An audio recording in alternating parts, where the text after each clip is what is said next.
I am Donna, 58 years old, a retired nurse living in a quiet town in the western countryside of England.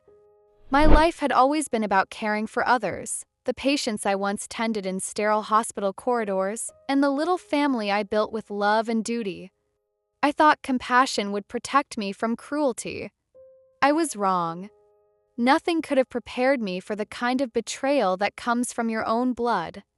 Just a few weeks ago, my son Nathan, 34, an architect drowning in debt, and his wife Karen, 32, a fiercely ambitious bank officer, lured my husband George and me to the cliffs near the coast. George, 60, a gentle retired gardener, still believed family could heal itself. I remember the sea wind stinging my face, the sky gray as ash. Then came the shove. My body tumbled over the jagged rocks, pain exploding through every bone as I hit the earth below. As blood poured down my arm, I heard George's broken whisper, "Donna, pretend you're dead." His voice trembled, urgent, terrified, desperate. And before darkness closed in, he told me something that shattered what little strength I had left. The truth about Michael, our eldest son who died 20 years ago. It wasn't an accident, as I'd always believed. It was a secret so monstrous that, in that moment, I realized my family's love had been built entirely on lies. If you're still listening, we want to sincerely thank you for spending your time with us. Truly means a lot. We'd love to know, where in the world are you watching from? Drop your country in the comments and let's see how far this message has reached. If you haven't subscribed to the channel yet, I highly recommend doing it now so you won't miss any of our upcoming stories. These aren't just ordinary stories, they're filled with meaningful life lessons that can inspire, teach, and stay with you long after the video ends. Hit that subscribe button and join our growing community. Life before the tragedy. Before the nightmare that tore everything apart, our lives had been simple, peaceful, and full in the ways that truly mattered. George and I built our days around routine comforts, a cup of tea on the porch every morning, the rustle of lavender in the wind from his garden, and the soft hum of life in our small Cotswolds cottage. The house always smelled of earth and flowers, a scent that felt like home. And every evening, laughter, the bright, echoing laughter of our two boys, filled every corner. Michael, our eldest, was the kind of son every mother dreams of. He was brilliant and kind, a young civil engineer with eyes that always looked toward the horizon. He had plans to build bridges, to buy us a new car, to one day renovate the old kitchen George built when we first married. He carried light within him, the sort that made you believe the future could only get better. Nathan, our youngest, was different. Quiet, brooding, always lingering on the edge of conversations, as though the world was happening around him and not for him.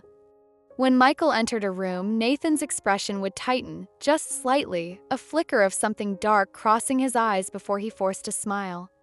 I noticed it, of course. A mother always does. But I convinced myself it was nothing more than sibling rivalry, something time and love could smooth away.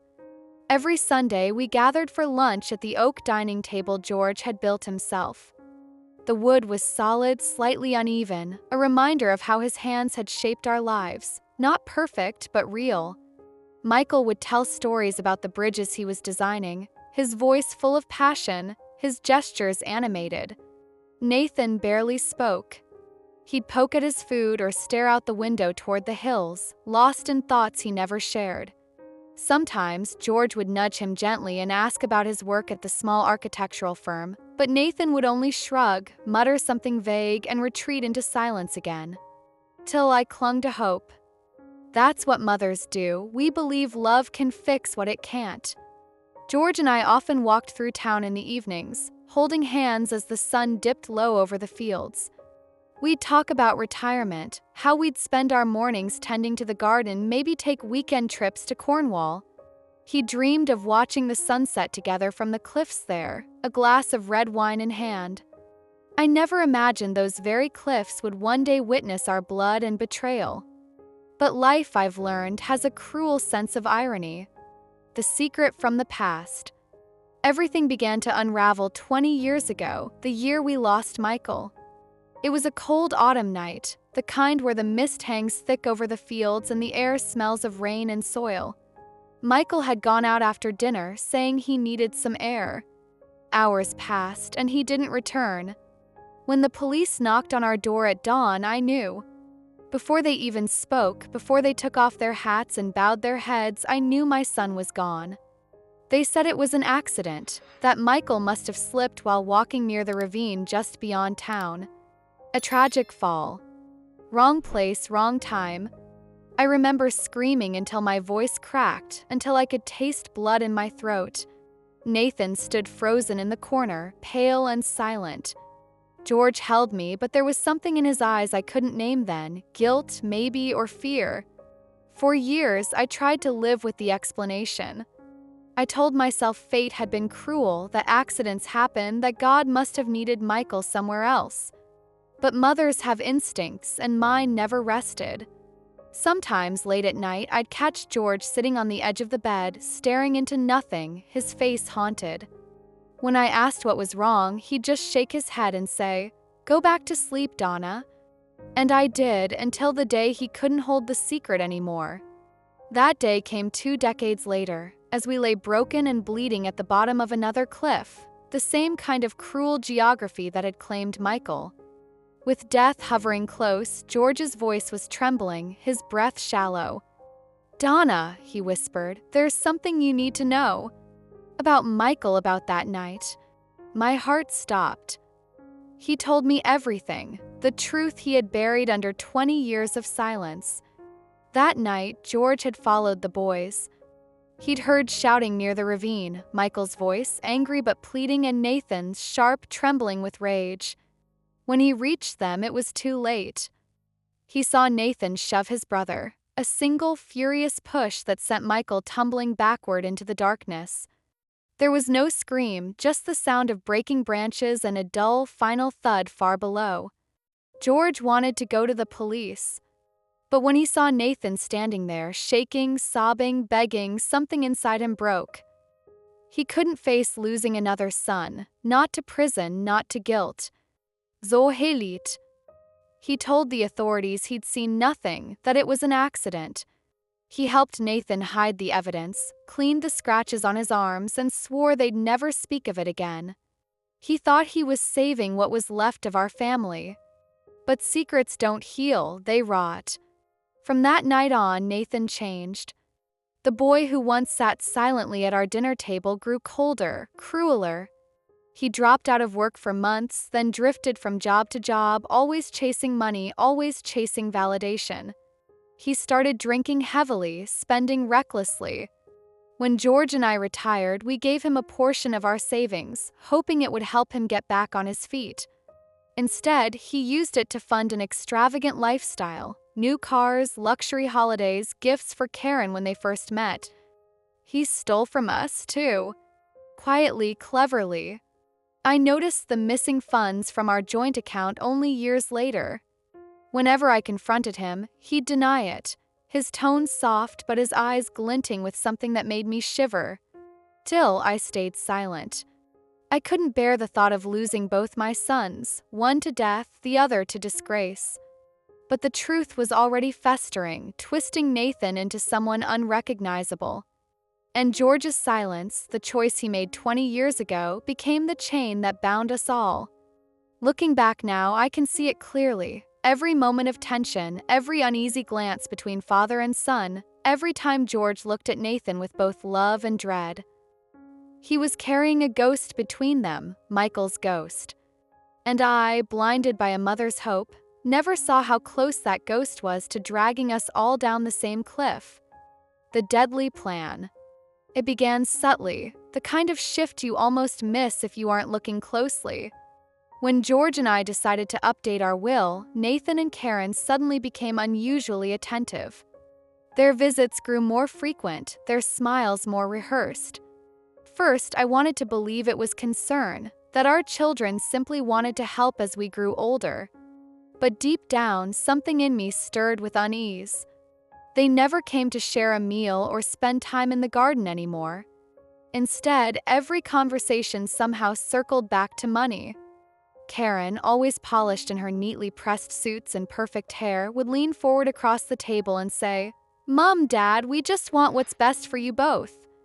You shouldn't have to worry about bills or property maintenance." Her tone dripped with sweetness, but her eyes, those sharp, calculating eyes, were as cold as steel. Nathan echoed her words with forced warmth. "Why not sell the house?" he'd suggest. "You could move into something smaller, more manageable. We'll handle the finances for you." Each time, my stomach tightened. I recognized manipulation when I heard it, the same tone patients used when lying about their pain. Then came his next idea, a family hiking trip to celebrate our 35th wedding anniversary. His voice trembled slightly as he said it, the way people sound when they're hiding something. "It'll be good for us all," he insisted. Like old times. But there was a hollow ring in his laughter, a practiced ease that didn't reach his eyes. That night, as I cleared the dishes, George confided his own fears. He had been digging quietly into Nathan's affairs and discovered the truth. Our son was drowning in more than £150,000 of debt, money borrowed from dangerous lenders. The house, our life savings, everything we owned, we were his only way out. I felt my chest tighten, as if the walls of our home, the same ones that once sheltered our joy, had turned into a trap. George, ever cautious, decided to act. The next morning, I saw him slip something into the pocket of his jacket, a small, black voice recorder. He looked at me, eyes heavy but resolute. "If they mean to harm us, Donna," he said softly, "we'll make sure the truth doesn't die with us." The day of fate. The morning of our anniversary dawned with cruel perfection, a sky so clear and blue it almost mocked us. There was no hint of storm, no shadow of warning. Only sunlight spilling through the lace curtains, brushing across George's face as he helped me pack the picnic basket. I remember thinking how calm everything felt, how ordinary. Kind of morning when life pretends to be gentle right before it strikes. Nathan arrived just after 9, his SUV gleaming in the driveway. Karen stepped out first, her bright red jacket and camera slung casually around her neck. She smiled too widely, her lipstick too perfect for a casual family hike. Nathan followed, checking his watch, his phone, his bag, always in motion, restless energy masking what I now recognize as dread. "Ready, Mum? Dad?" he said cheerfully, kissing my cheek. His skin was cold. We climbed into the car. The leather seats smelled faintly of new polish and something metallic, gun oil perhaps, though I didn't notice it then. Karen turned on the radio and sang along softly, tapping her manicured nails on the dashboard. The melody was upbeat, absurdly cheerful. I glanced at the rearview mirror and caught Nathan's reflection. He wasn't smiling. His eyes, dark and distant, were fixed on the winding road ahead as though he were driving toward inevitability. The road to the Brecon Beacons curled through the countryside, green fields, stone fences, and grazing sheep passing like a moving painting outside the window. I used to love that view. But that day, I couldn't shake the tension in my chest. George sat beside me, silent, one hand resting discreetly over his coat pocket, where the small recorder was hidden. Halfway there, we stopped for fuel. Nathan stepped out to pay, leaving his bag on the back seat. Curiosity or instinct, I don't know which, made me glance inside. My blood turned to ice. Coiled neatly beside a folded jacket were a length of climbing rope, a folding knife, and a flare gun. None of these belonged to a casual hiker. Every item spoke of preparation, not for adventure, but for control, for violence, for cleanup. I looked at George, who caught my expression instantly. He didn't speak, but his eyes hardened. He knew. We both did. Till we got back into the car. What else could we do? By noon, we reached the trailhead, a rugged, rocky path cutting into the green hills of Brecon Beacons. The air was crisp, the wind sharp against my face. Trail stretched steeply upward, snaking through cliffs and narrow ledges.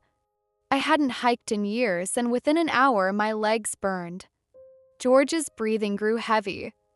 "Let's rest," I said. Karen turned and laughed lightly. "Oh, come on, Donna. You used to be a nurse. You can't give up that easily." She kept walking, snapping photos, pretending this was all part of a lovely family outing. Nathan trailed behind us, eyes darting, his hand brushing the outline of the bag slung across his shoulder. Every so often, I caught him staring at George's back, cold, assessing, calculating distance and timing. Path narrowed into a ridge that overlooked the valley. The drop beneath was sheer, nearly 100 feet straight down, the rocks jagged like broken teeth. Karen stopped near the edge, turning toward us with her ever-perfect smile. "Let's take a picture here," she called, raising her camera. That was the moment I knew. I felt it deep in my bones, the same instinct that had once warned me when a patient was seconds away from dying. The air grew still. Even the birds went silent. George reached for my hand, squeezing gently. "It's recording," he whispered under his breath. I nodded, though every muscle in my body screamed for me to run. We reached the edge. Karen motioned for us to stand close together. "So the mountains are behind you." Nathan positioned himself just behind us, pretending to adjust the angle. His breathing was loud, uneven. I leaned my head against George's shoulder, feeling his heartbeat, steady, defiant, alive. For a fleeting second, I thought of Michael, of how he used to hug us from behind and say, "Someday we'll all go on a trip together, just the four of us." But there were only 3 of us now, and one of them was a killer. The moment of life and death. It happened so fast that my mind can barely hold it still.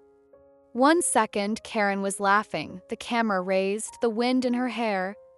The next, Nathan lunged forward with both hands, shoving George and me with all his strength.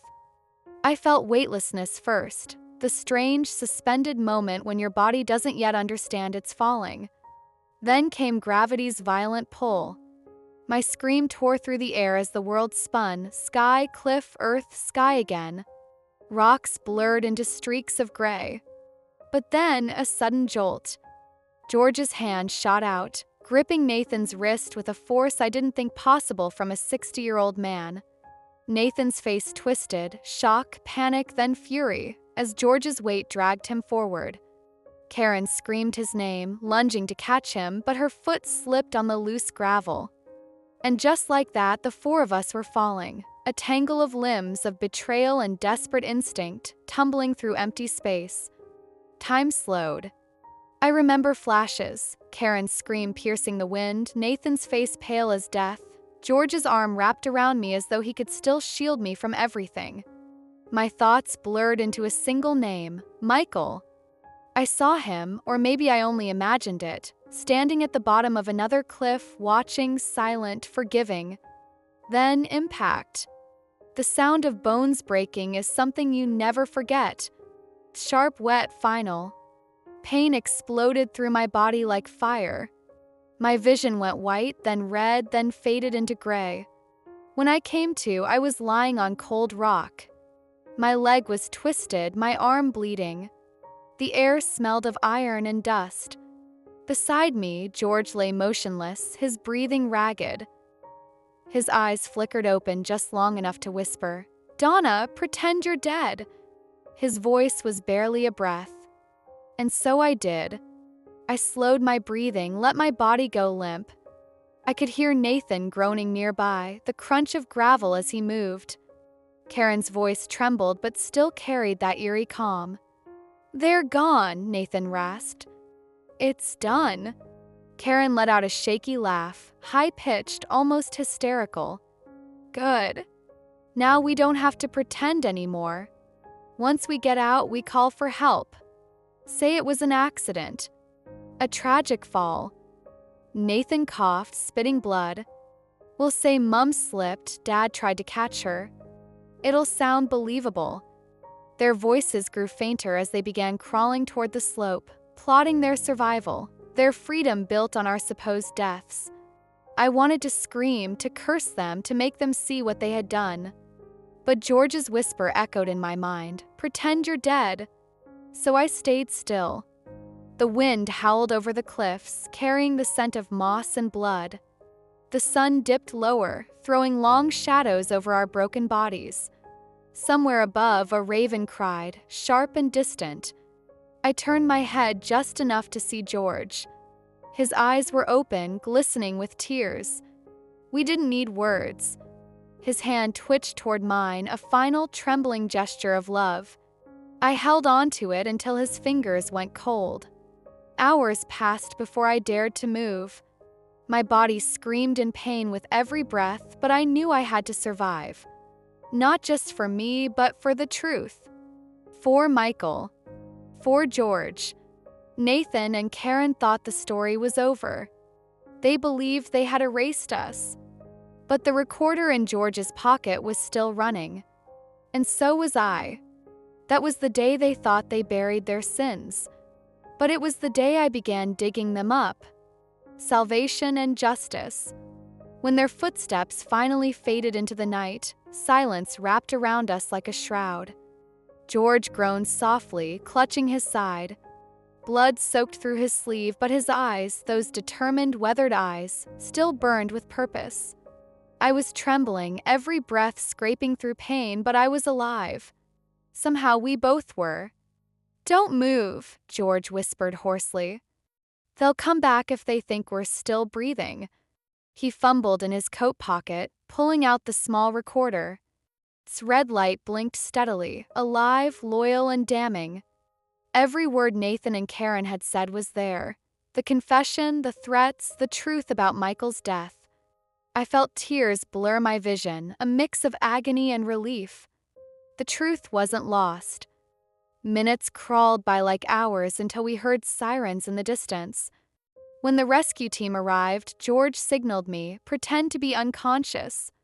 We played dead, afraid that even one wrong move might erase all we'd fought for. At the hospital, bright lights and antiseptic smells filled my senses. A nurse with gentle eyes introduced herself as Sophie. She cleaned the cuts on my wrists, murmuring soft reassurances. Beside me, George drifted in and out of consciousness. For the first time in days, I felt the edges of safety, but only barely. Then, as if fate refused to rest, Nathan appeared. He entered the room quietly, wearing an expression that could fool anyone, grief, worry, even love. But I knew better. He leaned close to my bed, his voice low, dripping venom beneath the softness. "Mother," he whispered, "you shouldn't have asked so many questions about the money. Some truths are meant to stay buried, like Michael." Sophie froze. Her eyes widened slightly, but she didn't speak.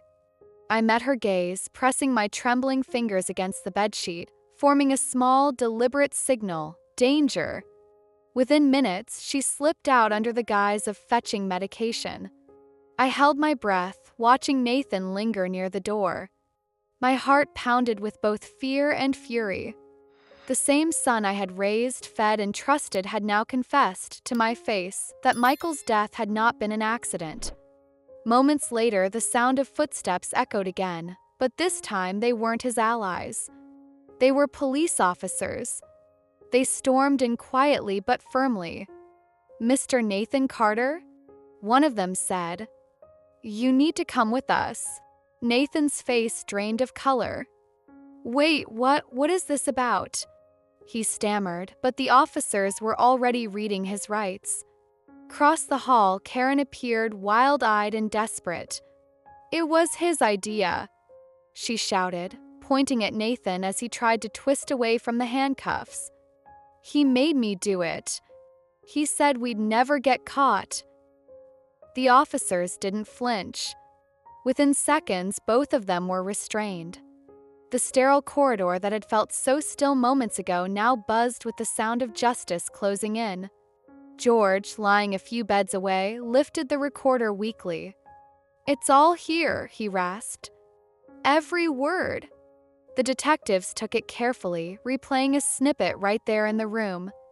Nathan's voice crackled through the device.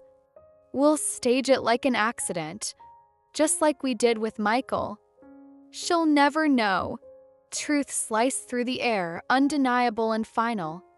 The following days blurred together. Investigators filled the hospital, taking statements, collecting evidence, unearthing years of deceit. The more they dug, the darker it became. Nathan hadn't just stolen £60,000 from us. He had forged my signature, drained my late husband's savings, and built a life on lies.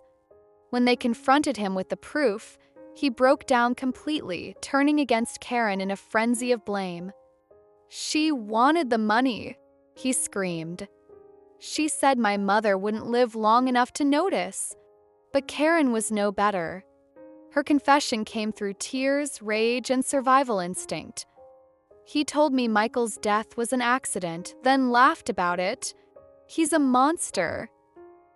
Watching from my hospital bed, I felt no satisfaction, only a hollow ache. Justice, when it finally arrives, doesn't come with peace. Comes with silence, with the echo of everything you've lost. George visited me once more before being transferred for surgery. He gripped my hand and said softly, "You did the right thing, Evelyn." Michael would be proud. For the first time in years, I allowed myself to cry, not from fear, not from grief, but from release.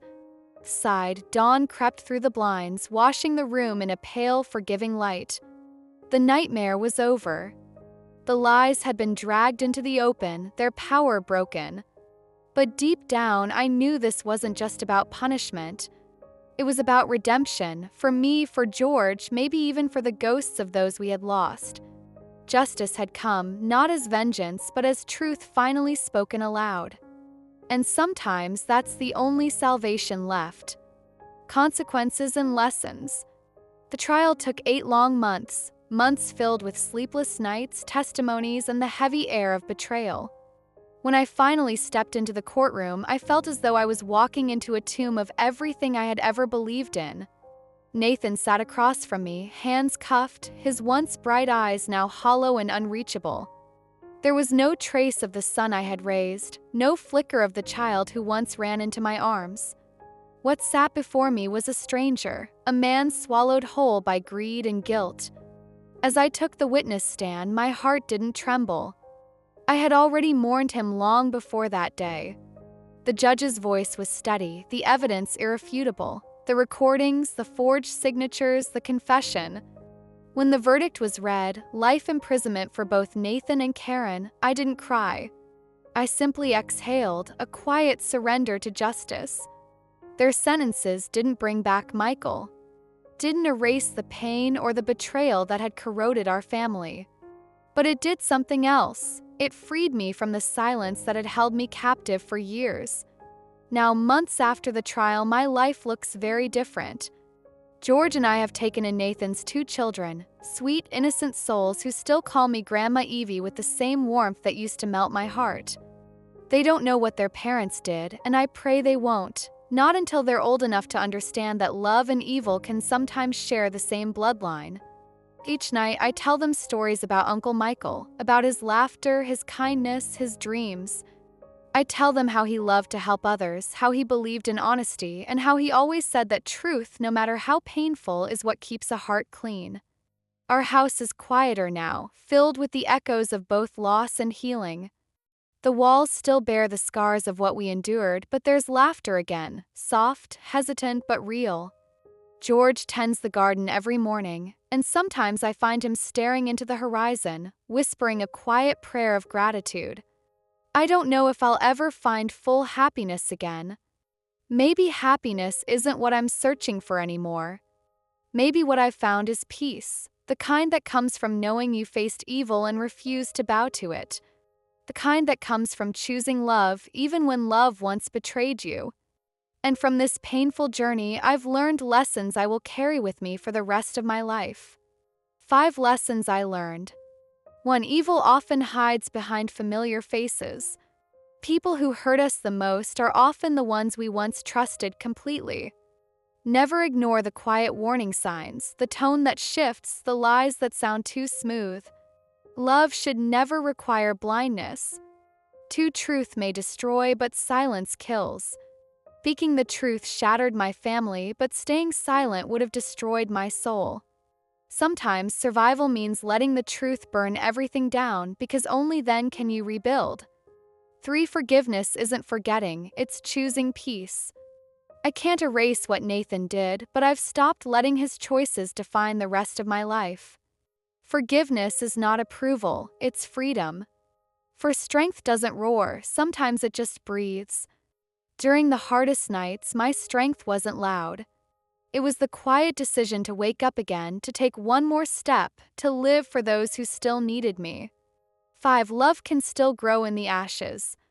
Even after betrayal, even after grief, I found new love, in George's resilience, in the laughter of my grandchildren, in the courage to keep going.